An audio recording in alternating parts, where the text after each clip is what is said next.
बिस्मिल्लाहिर्रहमानिर्रहीम अस्सलामु अलैकुम वरहमतुल्लाह। हैज़ की हालत में बीवी के पास जाने या हम बिस्तरी करने वाले नबी करीम सल्लल्लाहु अलैहि वसल्लम का फरमान ज़रूर सुने।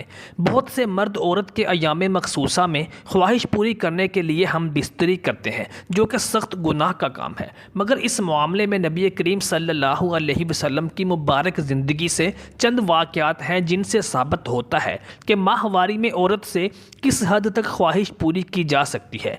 उम्मुल मोमिनीन हज़रत उम्मे सलमा रज़ी अल्लाह ताला अन्हा फरमाती हैं कि एक दिन नबी करीम सल्लल्लाहु अलैहि वसल्लम के साथ एक चादर में लेटी हुई थी कि मुझे हैज़ आ गया। मैं वहाँ से चुपके से उठकर चली गई और हैज़ के कपड़े बदल लिए। आप सल्लल्लाहु अलैहि वसल्लम ने पूछा कि क्या तुझको हैज़ आ गया है?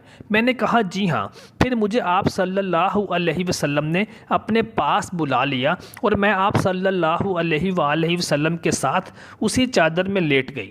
सईदा आयशा रज़ी अल्लाह ताला अन्हा से रवायत है कि आप सल्लल्लाहु अलैहि वसल्लम ने फरमाया, हम अज़वाज में से कोई जब हाइज़ा होती यानी हैज़ आ जाता, उस हालत में रसूलुल्लाह सल्लल्लाहु अलैहि वसल्लम अगर मुबाशरत का इरादा करते तो आप सल्लल्लाहु अलैहि वसल्लम अज़ार बांधने का हुक्म दे देते बावजूद हैज़ की ज़्यादती के, फिर बदन से बदन मिलाते। आपने फरमाया कि तुम में से ऐसा कौन है जो नबी करीम सल्लल्लाहु अलैहि वसल्लम की तरह अपनी शहवत पर काबू रखता हो।